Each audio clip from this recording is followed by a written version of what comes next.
সুপ্রিয় দর্শক, আসসালামু আলাইকুম। সবাইকে স্বাগত জানাচ্ছি আজকে গুরুত্বপূর্ণ সংবাদে। প্রথমেই জানিয়ে দিচ্ছি সংবাদ শিরোনাম, পরে বিস্তারিত। নিভে গেল এক অধ্যায়, থেমে গেল এক ইতিহাস। বেগম খালেদা জিয়া আর নেই। তার আগে হৃদয় ছুঁয়ে যাওয়া একটি অনুরোধ। আজ যদি বেগম খালেদা জিয়া নামটি শুনে আপনার বুকের ভেতরটা ভারী হয়ে আসে, যদি ভোরের সেই খবর একটি দীর্ঘ অধ্যায়ের সমাপ্তি আপনাকে নীরবে কাঁদায়, যদি মনে হয় এই বিদায় শুধু একজন মানুষ নয়, একটি সময়, একটি সংগ্রাম, একটি ইতিহাস বিদায় নিল, তাহলে আজ একটু থামুন। কমেন্টে শুধু লিখুন, আল্লাহ তাকে জান্নাত নসিব করুন। আর যদি আপনি চান তার জীবনের গল্প ভুলে না যাওয়া হোক, তার লড়াই বিকৃত না হোক, তার অবদান নীরবে মুছে না যাক, আর ইতিহাস যেন মানুষের কাছেই বেঁচে থাকে, তাহলে অনুগ্রহ করে চ্যানেলটি সাবস্ক্রাইব করুন। সাবস্ক্রাইব মানে কেবল একটি বাটন চাপা নয়, এটি শ্রদ্ধা জানানো, স্মৃতিকে ধরে রাখা আর সত্যকে নীরবে পাহারা দেওয়ার এক ছোট্ট অঙ্গীকার। চলুন দোয়ার মধ্য দিয়ে একজন রাষ্ট্রনায়কের জীবন ও রেখে যাওয়া স্মৃতিগুলো শান্তভাবে ফিরে দেখি। ভোরের আলো তখনও পুরোপুরি ফোটেনি, আজান শেষ হয়েছে মাত্র। ঢাকার বাতাসে ছিল এক অদ্ভুত নীরবতা। ঠিক সেই সময় মঙ্গলবার সকাল ৬টায় বাংলাদেশের রাজনীতির এক অনমন্য অধ্যায় চিরতরে থেমে গেল। বিএনপি চেয়ারপারসন ও ৩বারের সাবেক প্রধানমন্ত্রী বেগম খালেদা জিয়া আর নেই। ইন্না লিল্লাহি ওয়া ইন্না ইলাইহি রাজিউন। একটি পোস্টে বিএনপির মিডিয়া সেল জানায়, দীর্ঘদিন অসুস্থতার পর রাজধানীর এভার কেয়ার হাসপাতালে চিকিৎসাধীন অবস্থায় তিনি শেষ নিঃশ্বাস ত্যাগ করেন। দলের ভেরিফাইড ফেসবুক পেজেও জানানো হয়, ফজরের ঠিক পরেই তিনি ইন্তেকাল করেন। জাতি হারালো একসময়ের রাষ্ট্রনায়ককে, রাজনীতি হারালো তার সবচেয়ে দৃঢ় কণ্ঠগুলির একটি। শেষ দিনগুলি, হাসপাতালের আইসিইউ অপেক্ষার প্রহর। গত ২৩ নভেম্বর থেকে এভারকেয়ার হাসপাতালে আইসিইউতে চিকিৎসাধীন ছিলেন বেগম খালেদা জিয়া। তার শারীরিক অবস্থা ছিল অত্যন্ত সংকটাপন্ন। দলের স্থায়ী কমিটির সদস্য ও ব্যক্তিগত চিকিৎসক অধ্যাপক ডাক্তার AZM জাহিদ হোসেন জানিয়েছিলেন, তিনি সংকটময় মুহূর্ত পার করছেন। শেষ মুহূর্তে পাশে ছিলেন তার জ্যেষ্ঠ পুত্র তারেক রহমান, পুত্রবধূ ডাক্তার জুবাইদা রহমান, নাতনি জাইমা রহমান, পরিবারের সদস্যরা, বিএনপির শীর্ষ নেতৃবৃন্দ এবং চিকিৎসকরা। হাসপাতালের করিডরে তখন শুধু প্রার্থনা আর অপেক্ষা। শৈশব থেকে রাষ্ট্রনায়ক, পুতুল থেকে অপোষহীন নেত্রী।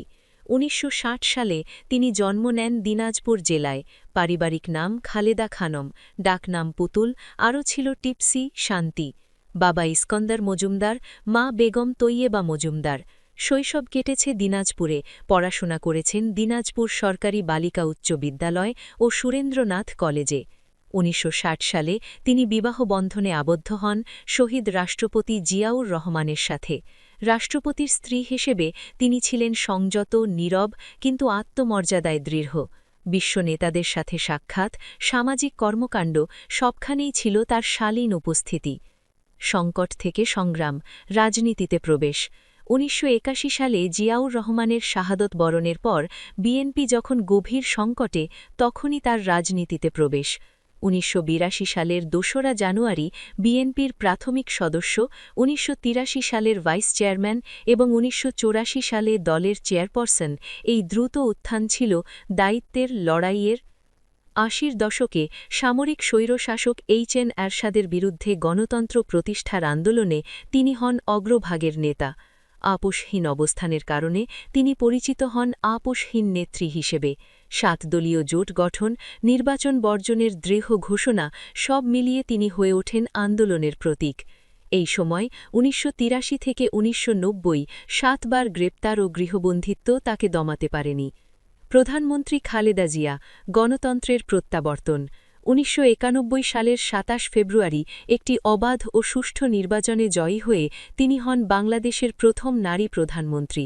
তার নেতৃত্বেই সংবিধানের দ্বাদশ সংশোধনী পাশ হয় এবং রাষ্ট্রপতি শাসন থেকে দেশে ফিরে আসে সংসদীয় গণতন্ত্র। তার শাসনামলে বাধ্যতামূলক প্রাথমিক শিক্ষা, মেয়েদের জন্য ১০ম শ্রেণী পর্যন্ত বিনামূল্যে শিক্ষা ও উপবৃত্তি, সরকারি চাকরিতে প্রবেশের বয়সসীমা ২৭ থেকে ৩০ বছর, এসব সিদ্ধান্ত বদলে দেয় লাখো পরিবারের ভবিষ্যৎ। বিরোধী নেত্রী থেকে আবার ক্ষমতা। ১৯৯৬ সালে বিএনপি ক্ষমতায় না আসলেও তিনি হন সংসদের বৃহত্তম বিরোধী দলীয় নেত্রী। ১৯৯৯ সালে ৪ দলীয় জোট গঠন এবং ২০০১ সালে নিরঙ্কুশ জয়ে তৃতীয়বারের মতো প্রধানমন্ত্রী। ২০০৫ সালে ফোর্বস ম্যাগাজিন তাকে বিশ্বের প্রভাবশালী নারীদের তালিকায় স্থান দেয়। বাংলাদেশের সংসদীয় ইতিহাসে তিনি এক অনন্য রেকর্ডের অধিকারী। যে কটি আসনে প্রতিদ্বন্দ্বিতা করেছেন, কোনোটিতেই পরাজিত হননি। কারাবরণ, মামলা ও দীর্ঘ নীরবতা। ২০১৮ সালে একটি বিতর্কিত মামলায় তাকে কারাদণ্ড দেওয়া হয়। দেশি বিদেশি বহু আইন বিশেষজ্ঞ এই মামলার স্বচ্ছতা নিয়ে প্রশ্ন করেন। কারাগার, হাসপাতাল, তার রাজনৈতিক জীবন তখন বন্দি দেওয়ালের ভেতর। করোনাকালের শর্ত সাপেক্ষে মুক্তি, পরে গণ অভ্যুত্থানের পর সব মামলায় খালাস, তবু অসুস্থতা তাকে আর রাজপথে ফিরতে দেয়নি। মানবিক খালেদা জিয়া।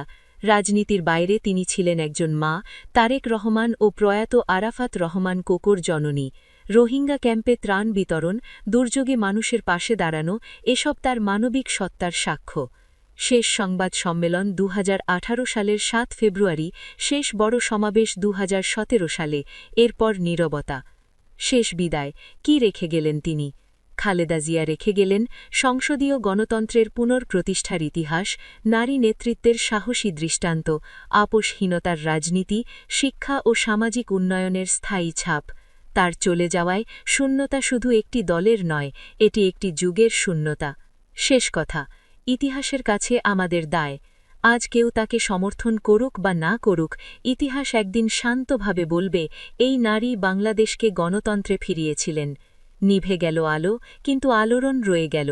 আপনি যদি মনে করেন এই ইতিহাস নতুন প্রজন্মের জানা দরকার, আপনি যদি চান এই স্মৃতি হারিয়ে না যাক, আপনি যদি বিশ্বাস করেন ভিন্ন মত থাকলেও শ্রদ্ধা থাকা উচিত, তাহলে এই লেখায় আপনার অনুভূতি কমেন্টে লিখুন, চ্যানেল বা পেজটি সাবস্ক্রাইব করুন এবং শেয়ার করুন, যাতে ইতিহাস নীরবে মুছে না যায়।